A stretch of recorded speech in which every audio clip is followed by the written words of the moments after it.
Hey guys, we're back. We are the Sammie, Nicole, and FeeFee show, and here on YouTube we have our own show. We are a dynamic mother-daughter duo, and we basically discuss all things love, life, and relationships on our channel. I know it's been a minute since we came out with a video, but just been busy with life and school and all of that good stuff, but we miss y'all. Hope y'all missed us. And we're back. For those of you who are new to us, like I said, we are a dynamic mother-daughter duo. Here on our channel, we basically talk about all things love, life, relationships. I give the millennial perspective. Mom gives a Generation X perspective. So tonight, what are we gonna be talking about, Mom? Are you a boss bitch? You're not. I'm not a boss bitch. Where did that saying come from, boss bitch? Well, first let's talk about, what does boss bitch mean to you? Boss bitch means to me, as Generation X, is that I handle my own. I take care of myself. I have my own money. Pay your own bills. Don't need no nan but ish. Don't need no man. Don't need to depend on no man. I got it going on. And I guess what really made me think about it is I heard a comedian was at a show and she was saying, hey, where are all my ladies at? Where are all my married ladies at? And she said it was a young lady that was sitting down in the front. She didn't say nothing. And then she said, where all my boss bitches at? Where all my boss bitches at? And so the young lady jumped up. She was like, right here. I'm a boss bitch. Right here. Right here. So the comedian said, see, that's your problem. That's why you ain't got no man, because you a boss bitch. Ooh. So that made me think, Yikes. is that the reason why you don't have no man? Because you a boss bitch? Because you always saying, I'm a boss, I'm a bitch, I don't need no man, I'm a boss bitch, I take care of my own, I do this. And then it made me think, where did that saying come from? Because back in my day, we wasn't even thinking about no boss bitch. Like I had classmates to get married in high school, and everybody in my family were married. I think that came from like the early 2000s. So what generated that mentality? I'm a boss bitch.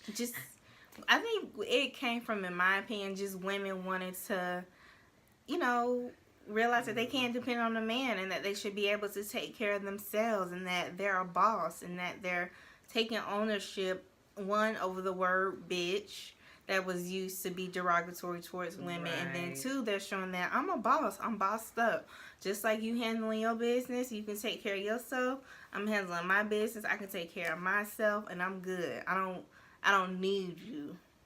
But in all actuality, some women do want a man that says they're a boss bitch. I think it can be harmful more than helpful when you go around walking that I'm a boss bitch, because it does kind of give off that masculine energy. And if you're a woman who wants a masculine man, you do have to, like Miss April Mason say, y'all check her out on Facebook, she's awesome. Yeah, she lives by April Mason. I love April Mason, y'all. She's a femininity and dating coach, and I just really like her teachings. And she's really big about teaching women to operate in the feminine, so I really like her. But I've learned every one of the people that join, everybody that joins her group, they're getting married and they're getting engaged. So something she's doing that's right. But basically, I think that when you kind of have that boss bitch persona, you are operating in the masculine. Like I was saying, if you want a masculine man, no masculine man is going to want to be with a masculine woman. You know what I mean? Especially if he's, heterosexual, he's not going to want to be with a masculine woman. That kind of defeats the purpose. There's no balance. So I think that is good to be, financially stable and get your education and have your multiple streams of income. But I don't subscribe, as a millennial, I don't subscribe to the boss bitch mentality. I just think it's counterproductive, and I'm not trying to be in competition with my man. Like, oh, I can do this better than you. I can make more money. I'm not really trying to do all that with my man. You know what I mean? I want to, operate in the feminine and be soft and be kind. I don't want to feel like I got to be hard and I got to be on the defense, because I've been in... Or in battle, yeah, with your man. Right. I don't need you.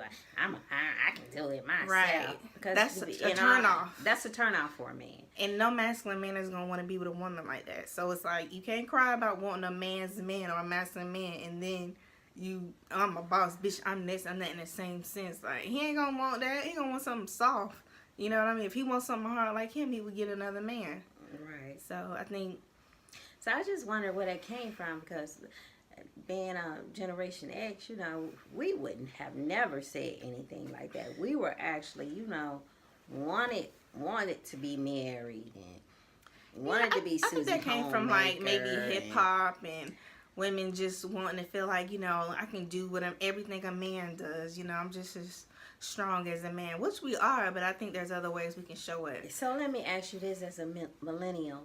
So do you think that is why, now I'm not saying all young millennial men don't have respect for young women, like they're, they don't do the chivalry, or because you all don't expose that feminine side. You all are so they feel like, they don't have to open up the door for you, or you a boss bitch, get the door for yourself. Possibly. Yeah, that might be something to it, but I think with some millennial men, they're just not raised the same way they were raised 30, 40 years ago.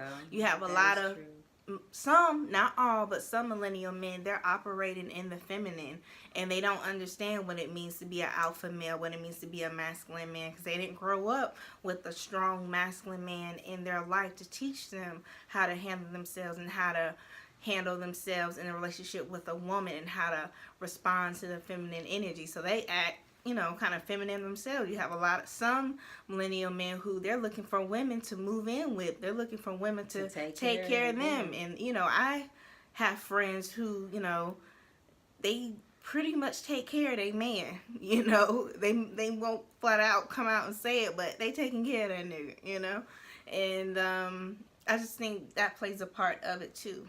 Yeah, the upbringing, their background that they come from. And another thing, too, with these young ladies who kind of have that boss bitch mentality, you have some of them, they're coming from single-parent homes where their mom is raising them, telling them, you got to be a strong black woman.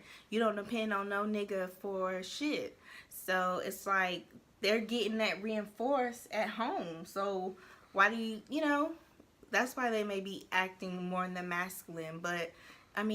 you can't all the way fault their mom for telling them that, because if their mom was abandoned by their father, then she didn't really have a choice right, but to survive. And so she may have had to, in some situations, operate in the masculine. She didn't really have the opportunity to be soft and feminine, because she had to figure out, she had to do what she had to do. So some young ladies, they are, raised that way. Like, you gotta be a strong black woman, don't depend on no man for nothing.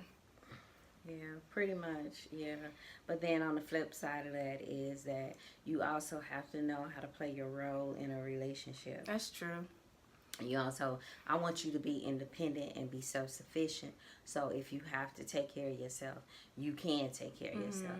I want you to be able to have a lifestyle that's sustainable, and where you can be comfortable and have the things that you need along with the things that you want. But then on the other side of that, I want you to also be able to be a thriving partner in a relationship, and know that it's okay to be feminine in the relationship, and let the man be the man, and let the man lead. I agree. I think the man should lead. I think another thing in relationships, sometimes women get into relationships with men and they want to take the lead and be bossy and controlling. And I think because women do that, it's because they second guess their decisions. Like, did I choose the right man that can lead? And it's like, you chose him. If you don't think he can lead and you feel like you got to take control and lead the relationship, then why'd you pick him? And so that's something that I keep in mind. You gotta groom him to be a leader. You gotta build him up. To be a leader, to be assertive, to speak up.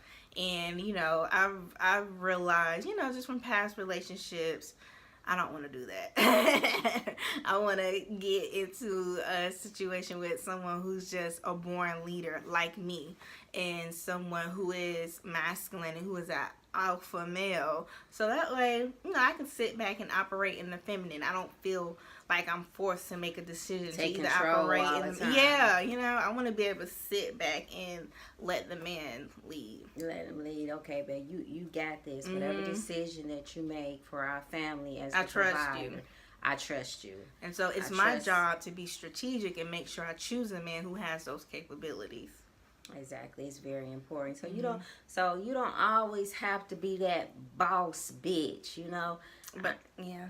Go ahead. You don't always have to be that boss bitch. And, you know, I'm a boss bitch. I was just wondering, you know, where did that saying come from, that I'm a boss bitch? I hear often millennials say it all the time. You know, I got my own, I'm a boss bitch. But we know that the majority of the time, you do want that significant other, that companionship. And you have to sometimes let go of that boss bitch. And let that man step in and lead. It's okay. It's okay. Yeah, it is. As long as you know that you are capable of being a boss bitch, you don't always have to scream it and yell it out and let it be known. So. And that makes me think about another thing, especially particular to us as black women. I don't like the term strong black woman. Don't call me no strong black woman like Miss April Mason say. I'd rather be called resilient, because I feel like a lot of times when you say I'm a strong black woman, sometimes it's like you putting it out to the universe that you welcome more trials and tribulations. I'm strong, so you can put it on me. You can put more, you know, curveballs and stress on me and pressure on me, because I'm strong and I can handle it. Universe, it comes back. So it comes back, y'all. And there's power in the tongue. There's power in words. Biblical. So that's why I say I'd rather be called resilient. Because if you think about it, no other race describe their women as strong. It's just black men. They're the only ones who will describe their women as strong. And sometimes it's just everybody looks at us, I feel sometimes as black women, that we can just carry the weight of the world on our shoulders. We can't cry. We can't be soft. We can't be feminine. It's okay to cry and have a moment and break down. And be vulnerable. It's okay. It's okay to say, you know, today was one of them days. I just went home and cried. You don't always have to be strong. It's okay to feel like you need to break down some days. Right. It's okay.